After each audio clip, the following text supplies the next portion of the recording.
Assalamualaikum student. Today we are going to discuss about nervous coordination. इससे पहले हमने देखा कि कैसे केमिकल कोऑर्डिनेशन होती है, जिसमें हार्मोन्स की सिक्रीशन होती है और वो अपना फंक्शन परफॉर्म करवाता है बॉडी में।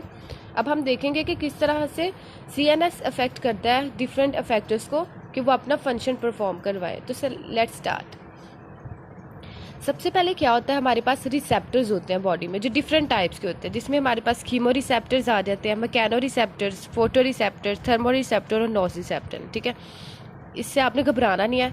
कीमो रिसेप्टर क्या करवाते हैं, chemo as the name shows chemicals को डिटेक्ट करते हैं। ठीक है, मैकेनो रिसेप्टर जो है वो किसको, मैकेनिकल सेंसेशंस को डिटेक्ट करता है, जैसे प्रेशर, किसी ने आपको टच किया उसको डिटेक्ट करेगा कि हमें टच फील हुआ है। हियरिंग, कोई बोल रहा है तो हम सुन रहे हैं, that is also in mechano receptors.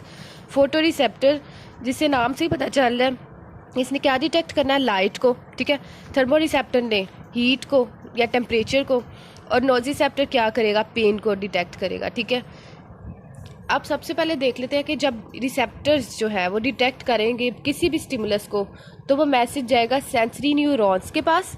ठीक है, सेंसरी न्यूरॉन्स का स्ट्रक्चर आप लोग देख सकते हैं, इसको मैं बाद में बताऊंगी कि इसमें क्या है। उसके बाद सेंसरी न्यूरॉन्स को हम लोग एफरेंट भी कहते हैं। ठीक है, because they are carrying the message toward the CNS। ठीक है, एसोसिएटिव न्यूरॉन्स जो है वो CNS में प्रेजेंट है। CNS में क्या होता है, ब्रेन और स्पाइनल कॉर्ड होता है हमारे पास। एसोसिएटिव न्यूरॉन्स से मैसेज जाएगा मोटर न्यूरॉन्स के पास। मोटर न्यूरॉन्स को हम इफरेंट भी कहते हैं बिकॉज दे आर एग्जिटिंग। ठीक है, ये अवे जा रही हैं मोटर न्यूरॉन्स CNS से, इसलिए उसको हम लोग इफरेंट भी कहते हैं। आप लोगों ने ई से याद रख लेना है कि ई से इफरेंट और ई से ही एग्जिट होता है। तो ये एग्जिट कर रहे होते हैं एसोसिएटिव न्यूरॉन से या CNS से, और फिर फर्दर ये जाते हैं अफेक्टर्स के पास, और अफेक्टर्स में हमारे पास आ जाते हैं मसल और ग्लैंड्स। अफेक्टर्स बहुत इजी है कि इसमें सिर्फ मसल और ग्लैंड आते हैं। मसल क्या करवाता है, कॉन्ट्रैक्ट क्या रिलैक्स करवाता है, और ग्लैंड्स क्या करवाता है, सिक्रीशंस। ठीक है, सबसे पहले रिसेप्टर्स, जिसमें हमारे पास ये 5 टाइप्स हैं।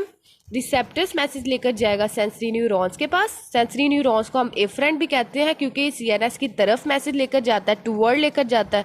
एसोसिएटिव न्यूरॉन से फिर मोटर न्यूरॉन्स के पास मैसेज जाएगा जो फर्दर अफेक्टर्स को करेंगे कि मसल्स कॉन्ट्रैक्ट क्या रिलैक्स करें, और ग्लैंड जो है वो अपनी सिक्रीशंस करवाएं। ठीक है, नर्वस कोऑर्डिनेशन में अगर हम लोग सेंसरी न्यूरॉन का स्ट्रक्चर देखें और मोटर न्यूरॉन का स्ट्रक्चर देखें, तो सबसे पहले अगर हम लोग देखें कि डेंड्राइट जो है, डेंड्राइट और एक्सोन के डिफरेंस में सबसे पहले इसकी डायरेक्शन आती है कि डेंड्राइट जो है टुवर्ड द सेल बॉडी लेकर जा रहा होता है मैसेज, और axon away from the cell body लेकर जा रहा होता है। ठीक है, डेंड्राइट देखिए टुवर्ड आ रहा है और सेल बॉडी से अवे जा रहा है हमारे पास एक्सोन। ठीक है, टुवर्ड और अवे। और दूसरा इसका डिफरेंस जो होता है डेंड्राइट और एक्सोन का, कि dendrite have the spiny look.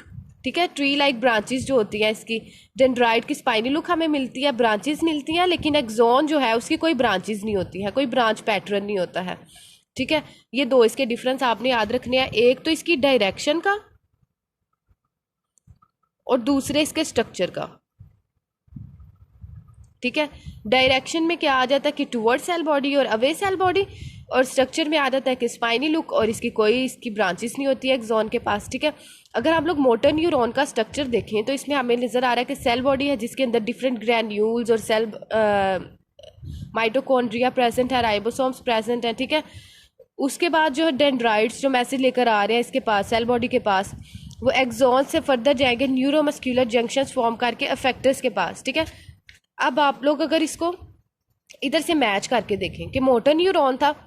ठीक है, मोटर न्यूरॉन ने कहाँ पर जाना है, अफेक्टर के पास। ठीक है, जब मोटर न्यूरॉन्स जो है वो मसल्स के पास जाएंगे तो वो क्या फॉर्म करेंगे, न्यूरो मस्क्यूलर जंक्शन। ठीक है, मोटर न्यूरॉन्स जब अफेक्टर्स में मसल के पास जाएंगे तो क्या फॉर्म करेंगे, न्यूरो मस्क्यूलर जंक्शंस। तो ये वहाँ पे प्रेजेंट है। ठीक है, क्योंकि इसके बाद आगे मसल प्रेजेंट होता है जिसने कॉन्ट्रैक्ट कर रहा होता है, क्योंकि मोटर न्यूरॉन का तो फंक्शन ही यही है, उसने मसल के पास जाना और उसको कॉन्ट्रैक्ट करवाना है, या ग्लैंड्स के पास जाना और सिक्रीशंस करवानी है।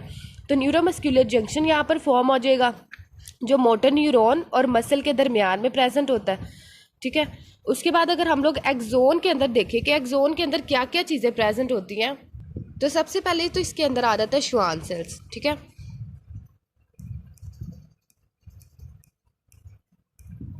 ठीक है, उसके बाद आ जाता है श्वान सेल्स जो होते हैं वो सिक्रीट करते हैं लिपिड की एक लेयर जिसको हम कहते हैं माइलियन शीट।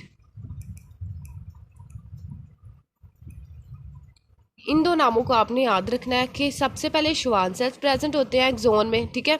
एक्सोन्स की लेयर में श्वान सेल्स प्रेजेंट होते हैं जो कि बाहर क्या सिक्रीट करते हैं, माइलियन शीट, ठीक है। और जो दो एक्सोन के दरमियान में स्पेस प्रेजेंट होती है उसको हम कहते हैं नोड। नोड भी कह लेते हैं सिंपली, या नोड ऑफ रेनवियर भी इसको कह लेते हैं, ठीक है। अब हम लोगों ने एक्सोन में क्या देखा कि एक्सोन में सबसे पहले श्वान सेल्स प्रेजेंट होते हैं। श्वान सेल्स जो है वो सिक्रीट करवाएंगे माइलियन शीट को। माइलियन शीट लिपिड की प्रेजेंट होती है हमारे पास, ठीक है। उसके बाद जो दो एक्सोन के दरमियान में स्पेसिंग है उसको हम कहेंगे नोड ऑफ रेनवियर या नोड। और इसका क्या फ़ायदा है हमारे पास कि जब मैसेज कोई भी आ रहा है डेंड्राइट से सेल बॉडी के पास तो वो जंप करके जाएगा आगे, ठीक है। जंप करके आगे जाएगा, नोड टू नोड ट्रांसफ़र होगा और जल्दी से वो अफेक्टर्स के पास जाएगा अफेक्टर्स में मसल के पास और न्यूरोमस्कुलर जंक्शन, और वो उसी टाइम कॉन्ट्रैक्ट कर लेगा, ठीक है। इसकी स्पीड को इंक्रीज़ करने के लिए हमारे पास नोड ऑफ रेनवियर प्रेजेंट है ताकि जो मैसेज आ रहा है केमिकल मैसेंजर से आ रहा है वो जंप करके जाए मसल्स के पास, ठीक है। उसके बाद अगर हम लोग देखें सेंसरी न्यूरॉन के स्ट्रक्चर को तो इसमें हम लोग को एक डिफरेंस नज़र आ रहा है कि डेंड्राइट जो है वो ट्रू डेंड्राइट नहीं है, बिकॉज इसके पास तो कोई ब्रांचेस पैटर्न ही नहीं है। जैसे आप लोगों ने इसमें देखा कि डेंड्राइट्स के पास सारी ब्रांचेस प्रेजेंट थी, जो हम लोगों ने इसका डिफरेंस देखा था कि डेंड्राइट्स के पास तो ब्रांचेस होती हैं, लेकिन ये वाली डेंड्राइट जो है वो आपको एक्सोन जैसी नहीं लग रही थोड़ी थोड़ी कि एक्सोन जैसी डेंड्राइट है। This are not true dendrite, ठीक है, इसीलिए इसको डेंड्रोन कहा जाता है, ठीक है, पेरिफेरल डेंड्रोन कहा जाता है। उसके बाद अगर हम लोग देखें कि डेंड्राइट्स यानी कि सेंसरी न्यूरॉन को स्ट्रक्चर देख रहे हैं ना, तो सेंसरी न्यूरॉन के ऊपर हमारे पास क्या प्रेजेंट था, रिसेप्टर प्रेजेंट थे, ठीक है। रिसेप्टर यहाँ पर हमने बना लिए, उसके बाद सारा सेंसरी न्यूरॉन बना लिया। इसमें हमारे पास कोई एक्सोन नहीं था प्रेजेंट, डेंड्राइट था और सेल बॉडी था। और डेंड्राइट भी ट्रू डेंड्राइट नहीं है बिकॉज इसके पास कोई ब्रांचेस पैटर्न ही नहीं है, ठीक है ना। समझ आ रही है ना आपको कि कैसे ये सारा रिलेट कर रहा है आपस में। उसके बाद सेल बॉडी जो हमारे पास प्रेजेंट है, यहाँ पर सेल बॉडी ऊपर ही प्रेजेंट थी लेकिन सेल बॉडी यहाँ पर दरमियान में प्रेजेंट है। उसी तरह से इसके अंदर भी granules, mitochondria, ribosome, Golgi operators वगैरह प्रेजेंट होगा, ठीक है, ताकि वो अपनी सिक्रीशंस करवाए, प्रोटीनियस सिक्रीशन करवाए सेल बॉडी में। उसके बाद अगर हम लोग देखें कि जो सेल बॉडी से ऊपर ऊपर तक है, रिसेप्टर से सेल बॉडी तक का जो रीजन है, और सेल बॉडी से फर्दर आगे जो एसोसिएटिव न्यूरॉन या ब्रेन और स्पाइनल कॉर्ड का रीजन है, इसको हम कहते हैं, जो रिसेप्टर से सेल बॉडी तक प्रेजेंट है ना उसको हम कहते हैं पेरिफेरल ब्रांच। और जो सेल बॉडी से सीएनएस तक प्रेजेंट है, सीएनएस में हमारे पास ब्रेन और स्पाइनल कॉर्ड आ जाता है,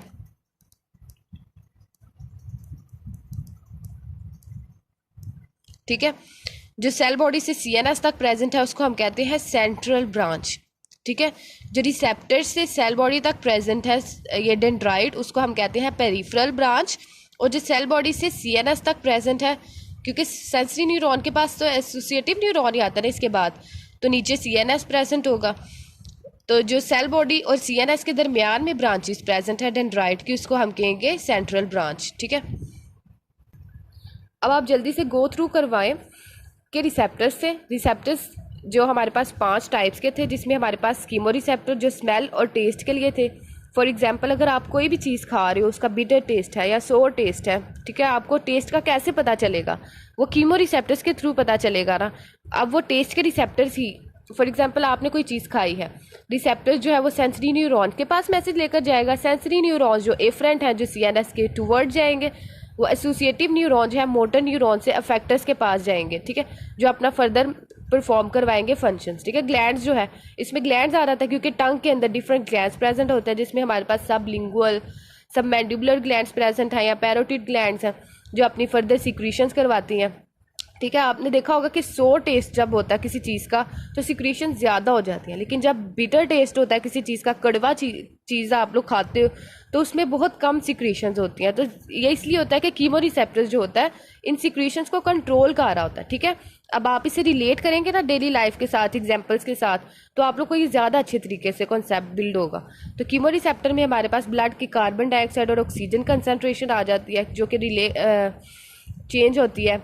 उसके बाद glucose, amino acid, fatty acid वगैरह ये सब कीमो रिसेप्टर डिटेक्ट करता है। और कीमो रिसेप्टर प्रेजेंट कहाँ पर होते हैं, रिसेप्टर्स ऑफ हाइपोथैलेमस में ये प्रेजेंट होते हैं, ठीक है। उसके बाद मैकेनो रिसेप्टर्स जो है वो डिटेक्ट करता है stimulus of touch, pressure, hearing और इक्विलिब्रियम। इसको आपने टॉफी से याद रख लेना है, ठीक है। Touch, pressure, hearing, equilibrium. Mechano receptor क्या करवाएगा, इन स्टिमुलस को डिटेक्ट करवाएगा, और ये प्रेजेंट कहाँ पर होता है, फ्री नर्व एंडिंग्स में, जो हमारी फिंगर टिप्स में प्रेजेंट होती हैं फ्री नर्व एंडिंग के। हमें कोई टच करता है तो हमें पता चलता है। एक्सपेंडेड टिप एंडिंग्स और स्ट्रे एंडिंग्स में ये प्रेजेंट होती है। उसके बाद फोटो रिसेप्टर्स जो होते हैं वो इलेक्ट्रोमैग्नेटिक रिसेप्टर्स होते हैं जो कि लाइट को डिटेक्ट करते हैं बाय द रोड्स और कॉन्स। आपको पता है आइज में रोड्स और कॉन्स होते हैं जो ब्राइट लाइट और डिम लाइट को डिटेक्ट करते हैं, ठीक है। उसके बाद हमारे पास आ जाता है thermo receptor. Thermo receptor as the name show, thermo heat या टेम्परेचर, ठीक है। रिस्पॉन्ड टू कोल्ड और warmth by the free nerve endings, ठीक है। ये भी फ्री नर्व एंडिंग से, जैसे आपने किसी भी हॉट ऑब्जेक्ट को टच किया एकदम से तो आपका हाथ पीछे की तरफ जाएगा, वो भी सारे इसी सिनेरियो के थ्रू जाएगा, जिसको हम लोग नर्वस कोऑर्डिनेशन कहते हैं। उसके बाद नोज़िसेप्टर्स जो है, नोज़िसेप्टर्स के बारे में एक ये चीज़ आपने डिफ्रेंशिएट करनी है कि ये डीप प्रेजेंट होते हैं बॉडी में, ठीक है। इसीलिए तो कोई आपको ज़ोर से प्रेशर लगाता है तो फिर आपको पेन की सेंसेशंस मिलती हैं, तो वो नोज़िसेप्टर्स की सेंसेशंस होती हैं, जो रिसेप्टर्स जो है वो सारा मैसेज लेकर जा रहे होते हैं, कन्वे करते हैं।